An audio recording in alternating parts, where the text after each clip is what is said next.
Ще се представя така, както ми задават въпроса. Веселин Маринов. И всеки ме пита, добре, а пееш ли? Не пея. Не пея, рисувам. Така се представям. Роден съм в едно малко село. То не беше малко, 9000 души бяха на времето. В Плевенския край, не съм местен човек. Дойдох след като се случих брак с съпругата си в този край. Иначе преди да се занимавам с изобразително изкуство, аз съм рисувал. Още като дете съм рисувал и в първи клас, втори клас някъде направих един портрет, нали, в част по изобразително изкуство и от тогава се заговори, ето това дете може да рисува. И така, моите родители, Бог да ги прости, бяха учители. И един и други, директори на училища. Но ми от тук проблема с художник къща не храни. Художник къща не храни. Музикант къща не храни. И буквално ми се забраняваше да се занимавам с тази дейност. Аз в Плевен съм завършил първо автоматизация. На времето електроника, кибернетика, такова нещо в един техникум по електротехника. Споменавам баща ми, Бог да го прости, аз рисувам, той ми къса картиници. И като станах четвърти курс, направиха ми изложба в техникума в Плевен, Цанко Станчев. Като половината от картините бях слепил парчетата, нали, които бяха накъсани. Така ми беше направена тази изложба.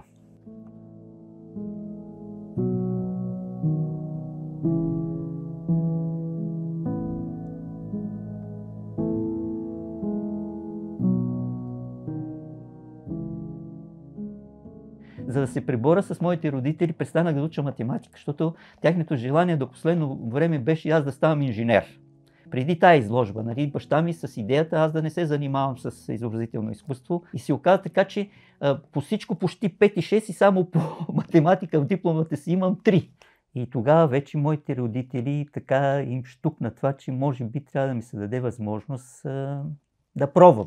Поставих въпроса, значи аз мисля, че няма да се справя с един изпит. Има човешка глава, нали, по натура, има фигурална композиция, никой нищо не ми е казвал на мен. Аз си дадах сметка, че може би мога, но не съм подготвен. И един познат вече на нашите, те се разтършуваха, една седмица ме пусна с студентите в Великотърновския университет, професор Георги Костов. Говорим за фигурална композиция и така нататък. И това ми беше достатъчно вече да се проборя на изпитите първата година, но за съжаление не учих български. Падна ми с Димчо Дебелянов, аз изобщо не бях го чел. И се отказах, излязох си без да напиша нито думичка. 2 шестици по изобразително на композиция и на етюд глава и 2 по български с бал, който беше значително по-голям от тия приетите с 2 по математика. Аз не влязох. И на следващата година си кандидатствах мазеката, прочетох малко български. Естествено, влязох вече като нормален човек. 78 е било тогава.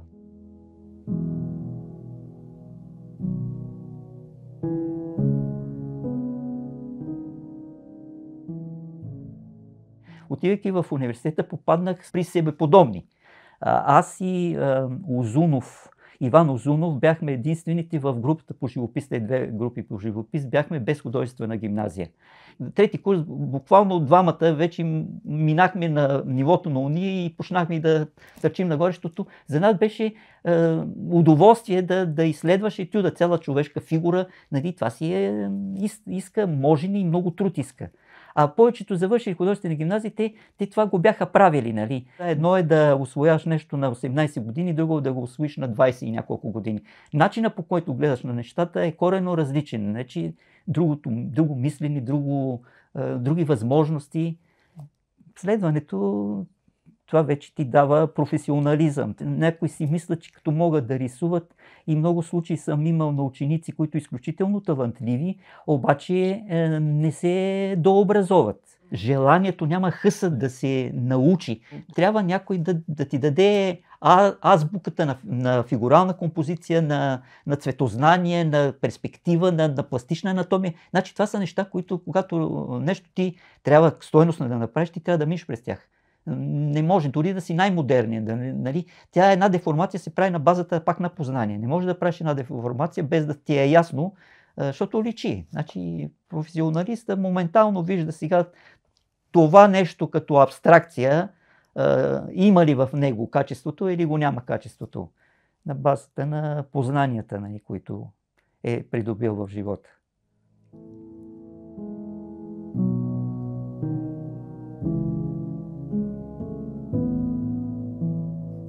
Ето ви нощта на пеперудите. Говорим за стил.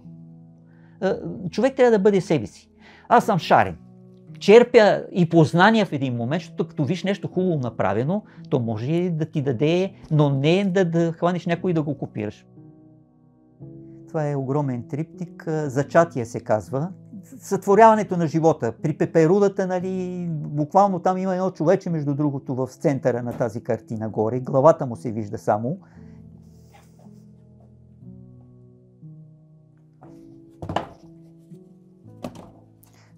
Това е Царево. Това е Царево. Това е сцената, където е там. Но реално съм му дал живот. То е станало картинка.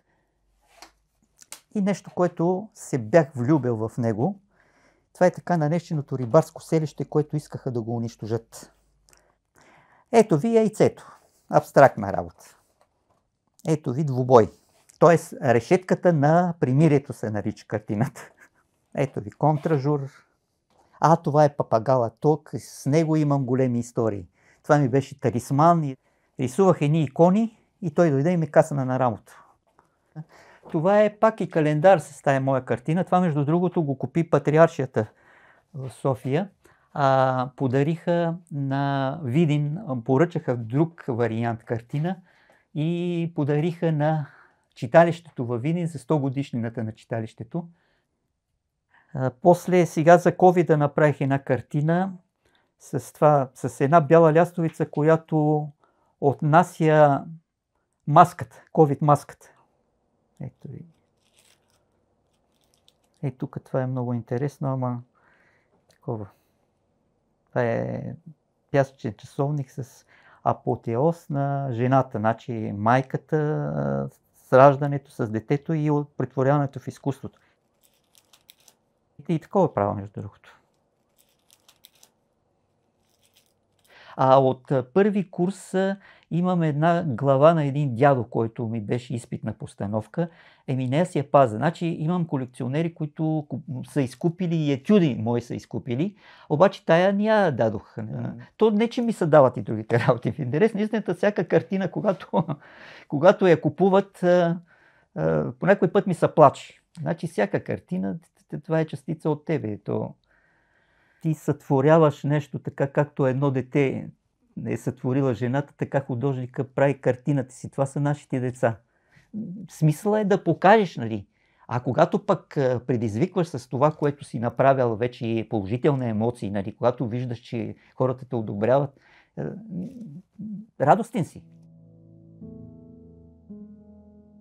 По паспорт съм Веселин Петров Маринов.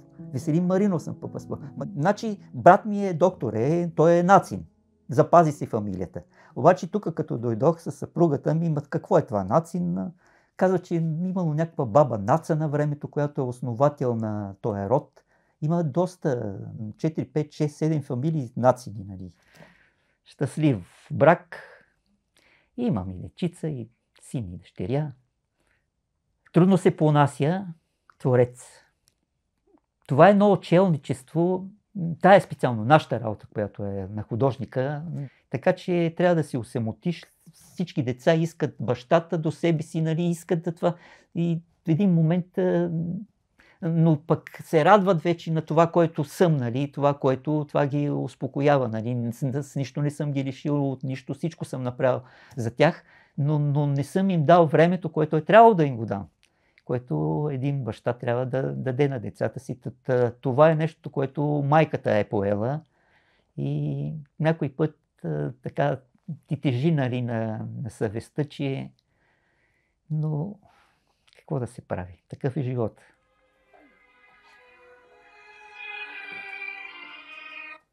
Слушам.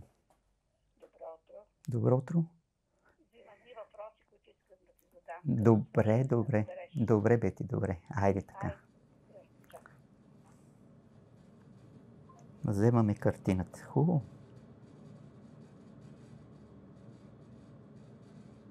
Понеже още като студент ние с съпругата ми се познаваме и тя, ти умееш да рисуваш, дай да ходим да правиш портрети на морето. Благодарение на нея, седнах на улицата и тия моите колеги тук, ти си академичен художник, как така ще седиш на улицата? То ти трябват пари. Така, ти ходиш да продаваш нафта, да речем в това, вземаш пари, ходиш лигените продаваш в Сърбия, вземаш пари, аз рисувам сега на улицата. На улицата трябва да колко си на улицата. Ти ако можеш и си професионалист, много ти е зор, че си на улицата. Притръпваш в един момент, какво да правиш?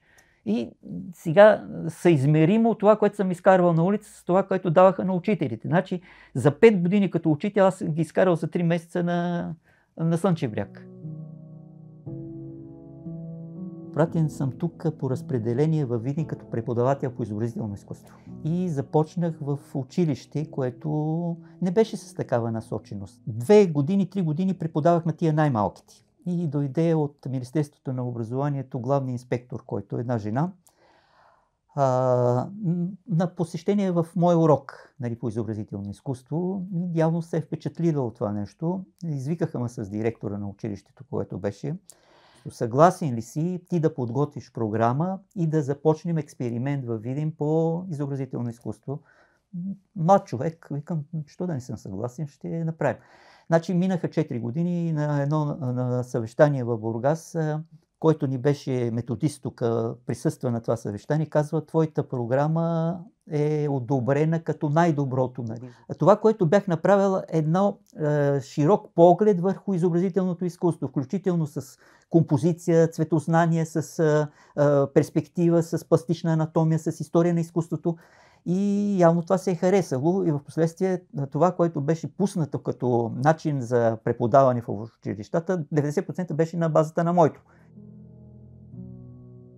С обучение на деца за тия висши учебни заведения, след като напуснах училището, ми обучавам, трябва някой да ги обучава, особено за архитектура, тук в нашия край няма кой.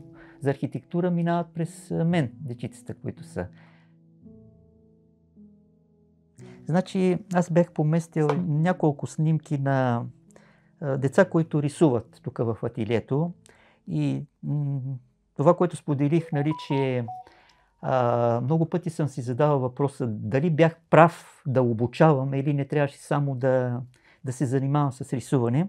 Искам се да ви прочита само едно нещо, което ми написа едно момче, който е в Лондон завърши, той архитектура завърши там на Малцина всъщност знае дълбочината на вашия опит, любовта и страстта към творчеството. Вие не само сте способен да творите, а също да въздигнете най-красивото във всеки един от нас, който има късмета да се докосне пряко до таланта ви.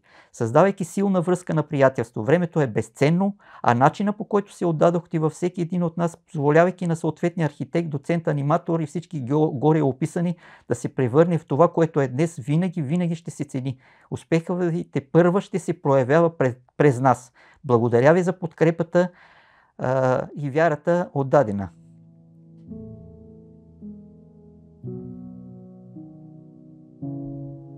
Заслужавало се и това да го правя като дейност.